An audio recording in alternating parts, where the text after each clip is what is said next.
Hey guys, and welcome back to Churn Farms. We are in day 16 of mid-autumn, so we are almost into late autumn, and we're here working with our Coon Disco Lander, putting down some oilseed radish.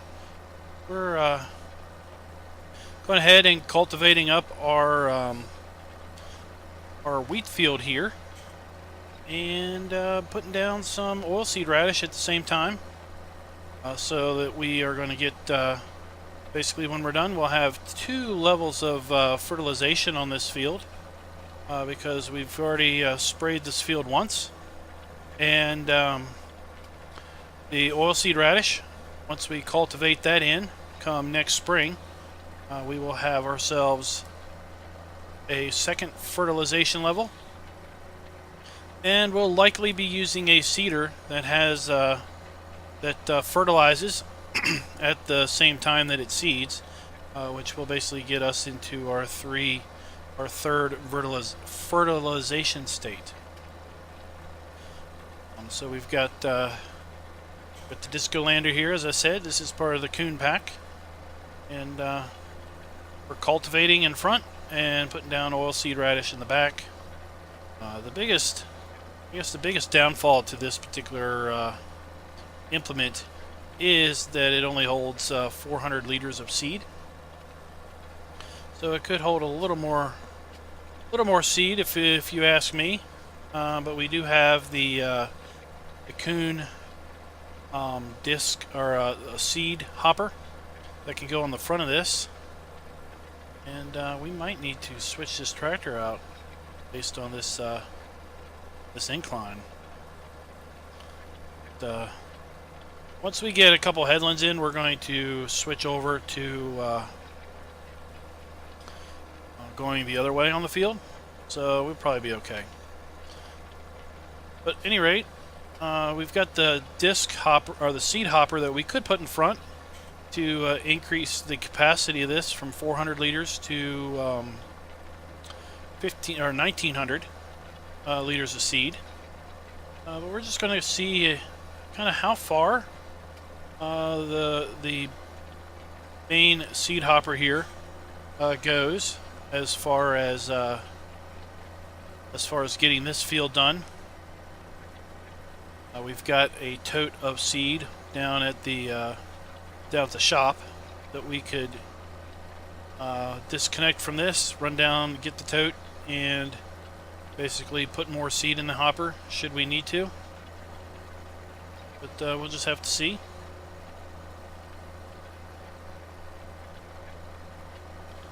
And if this works out pretty good, we will be continuing this operation on our barley field, on our two corn fields that we've chopped, and on the canola field.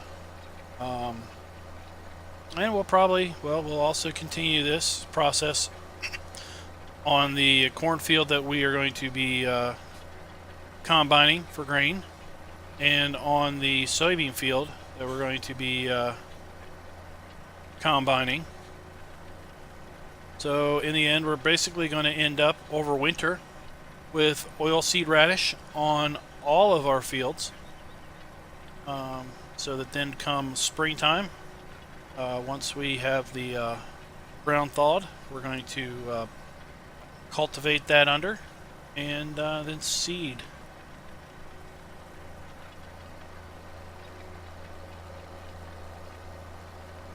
So this gives two good byproducts. We're cultivating in our wheat stubble,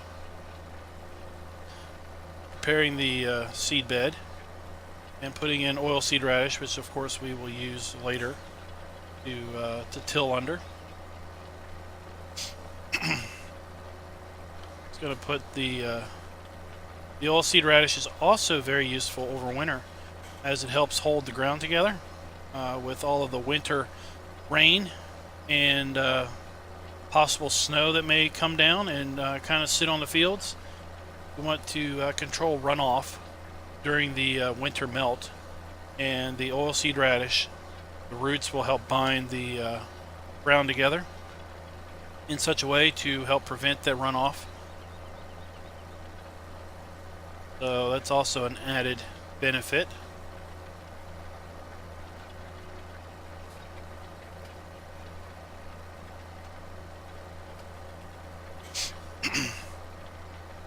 We did check on our down at the animal dealer, and it sounds like that they're going to be in a position to sell us our pigs here in the next couple days. So we're probably going to be needing to take out a little bit of a loan to get our pigs, and that's simply because right now we only have $150,000. We're going to need to buy seed for our cultivator here. We're going to need to pick up the corn header at some point on our combine. Although I do expect that we will be able to, I am hoping at any rate, that we'll be able to harvest our soybeans first. And then we can basically take that header down to the shop and trade it in for a corn header, and then do our corn, and then take the header and the combine back to the store and basically see what they're going to give it to us as far as used equipment goes, because we have zero need to keep that combine around for an entire year when we're not going to be using it.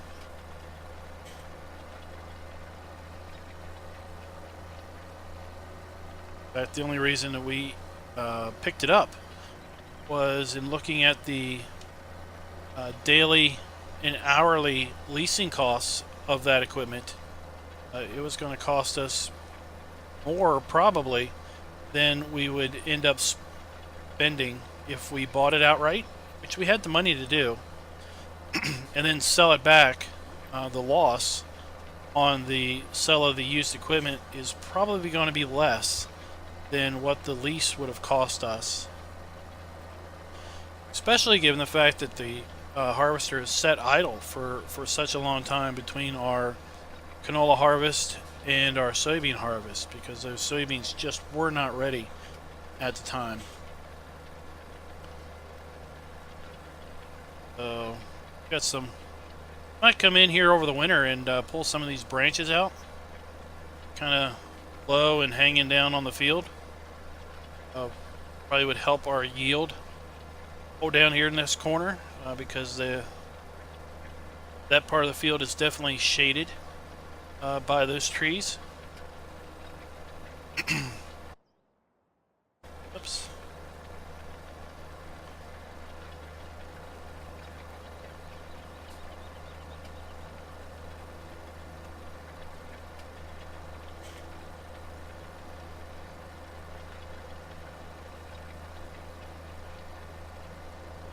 We did have to take out a branch down on field 7.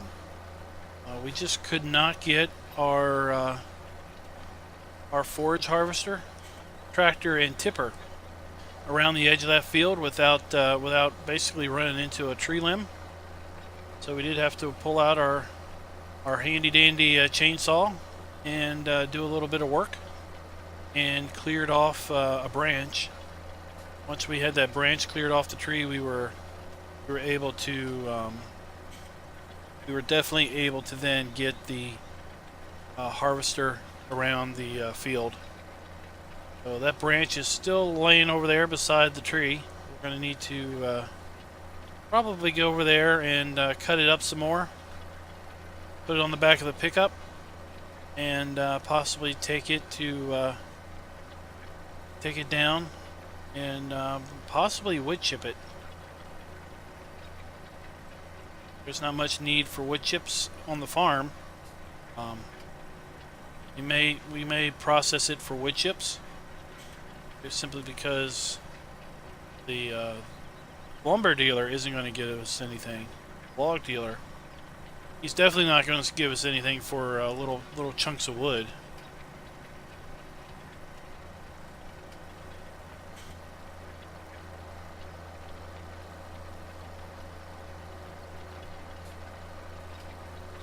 Alright. We are going to go ahead and finish this second headland. And then we'll probably start making some back and forth runs here on the lower part of the field. Looking at our seed levels, and we've only made 2 headland passes, and we're already down 40%. So it looks like we're probably going to need to fill this seed hopper up probably at least 2 more times before we're done this particular field.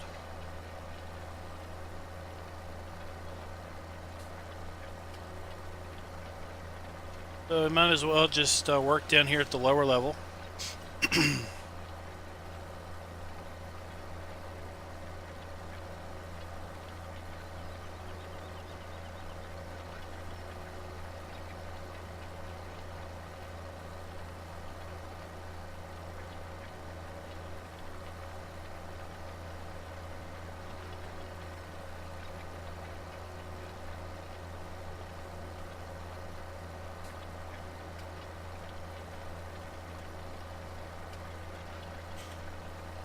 Alright, so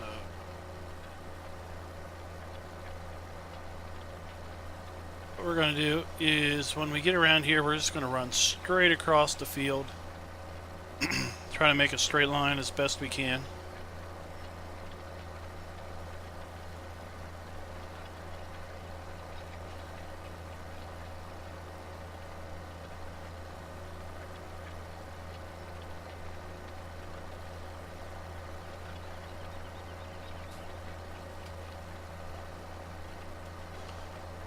To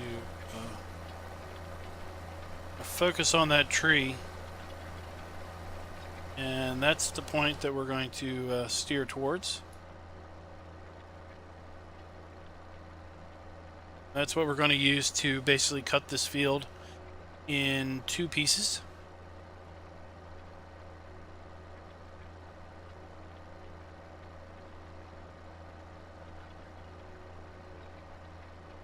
Might as well bring up our GPS.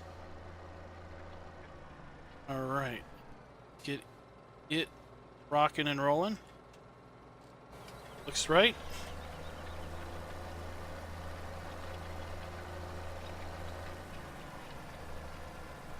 Looks like we probably should do a headland at the end to clean up that mess. Skip one and lock in our course, drop her down, and off we go. So I'll be back with you guys once we empty this hopper.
All right, so we've emptied out that grain or that seed tank. Let's go ahead and run on back to the store. Like I said, we're going to need to get a pallet of seed. We've already left one down there. It had, I think, 1,600 liters of seed in it, and we've already used 400, so there should be another 1,200 or so liters of seed, enough for 3 more fill-ups of the Disco Lander. We got a fair bit of the field done off of one seed tank, so that's not too terrible bad. We'll probably be able to finish the field off the rest of the after the at the end of the day, and see what tomorrow brings. Because tomorrow will bring us the new month. It will be October. So let's see what October brings us. Or is it?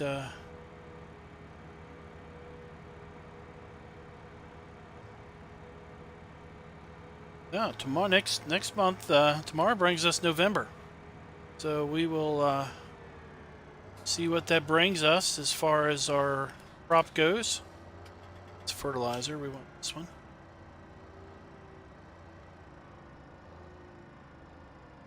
Oh, I am expecting that starting tomorrow we will be able to harvest our soybeans and harvest our corn. And if that is the case, then we will just put kind of a halt on our oilseed radish and get to work on our soybeans. Gotta be right on to get these. There we go.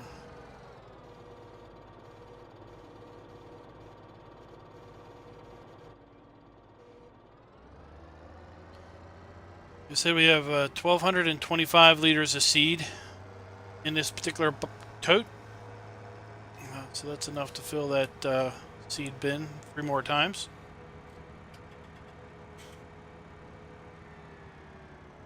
And if tomorrow does mean that we can work in our soybean field, then that's what we'll be doing tomorrow. If not, then we'll just be working again in the fields, cultivating and putting down oilseed radish. That's what we'll do until we can get into the soybeans.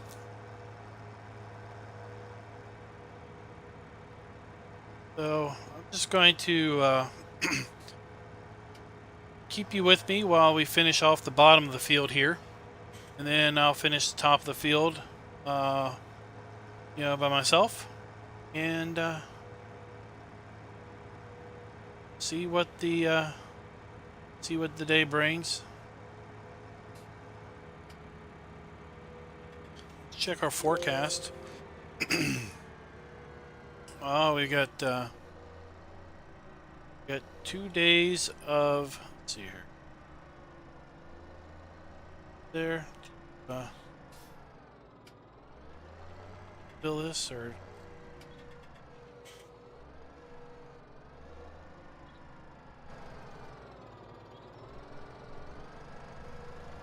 There we go.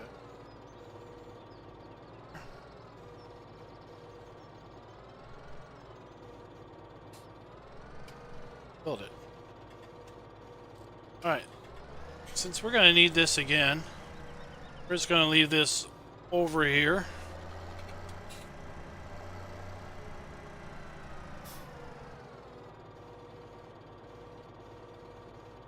Right.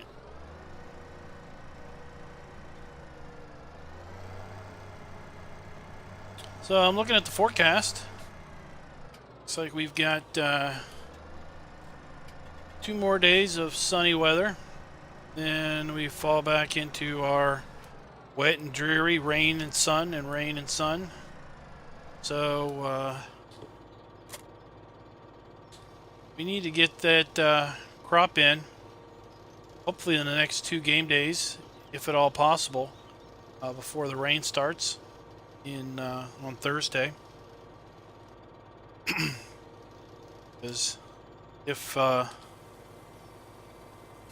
if the weather holds the way it's been, the rest of autumn, we'll probably get an evening rain on Thursday, and it probably won't dry out until around midday on Friday. Then we've got rain over the weekend, so who knows how long it's going to take for that to dry out. So if at all possible, I would love to be able to get the corn and soybeans in next couple days. That would leave the rest of autumn for us to do this field work in preparation for winter.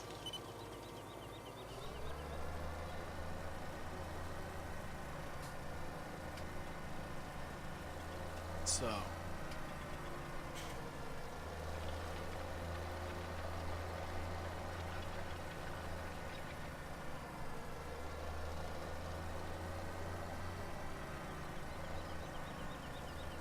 now we will just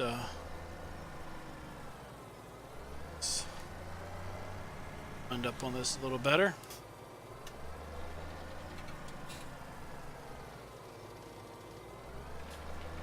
And just get to work.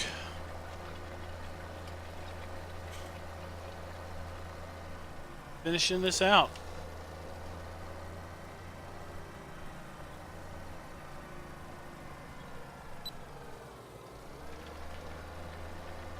It's almost not worth GPS on these little short runs, but want to make sure we keep everything nice and straight.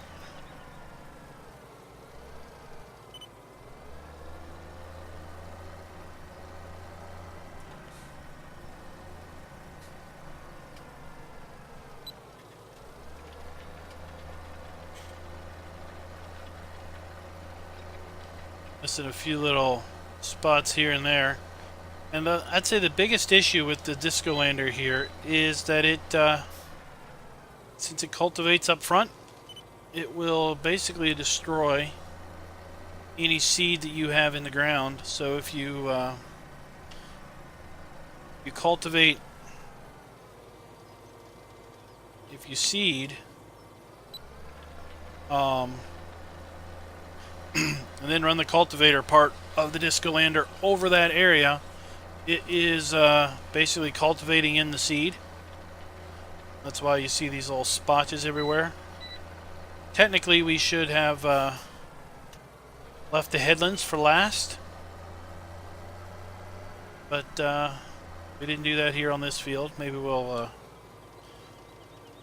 learn from our mistakes on this field and do headlands last on any other field that we do. Simply because we're wasting seed here, because we're seeding, then we're cultivating over where we already seeded, and now we're seeding it again if we want to basically fill in all of these little splotches.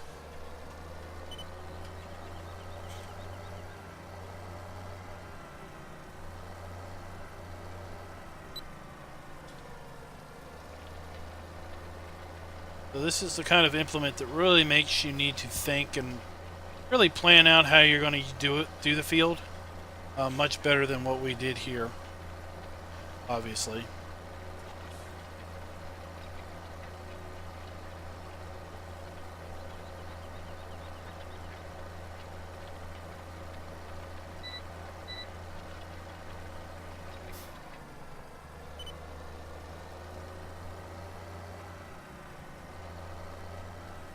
With that, I'm going to go ahead and start to close out. I want to thank you guys for watching, and I hope you like this series.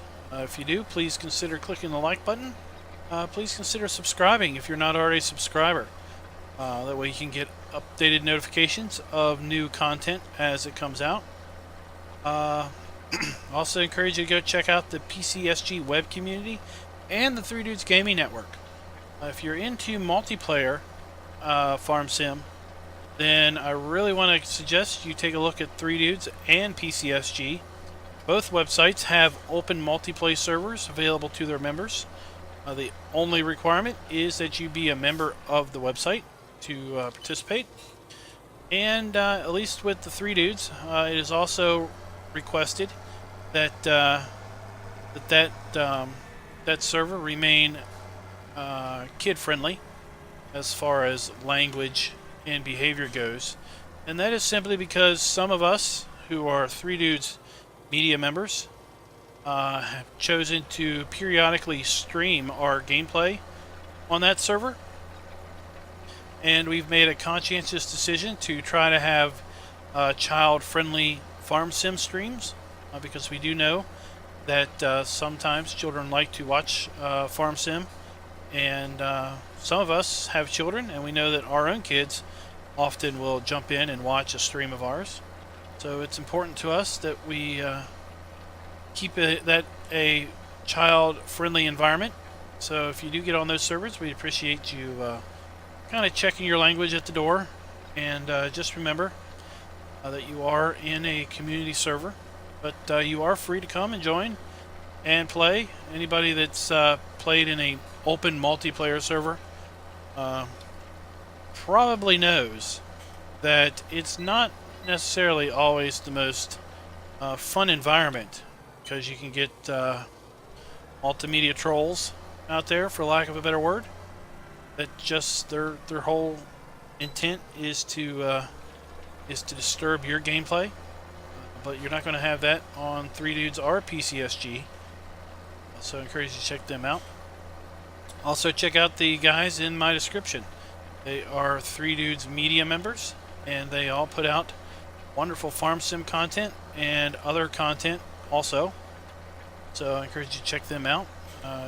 Might have a particular gameplay style that you're interested in that one of those folks participates with. So until next time,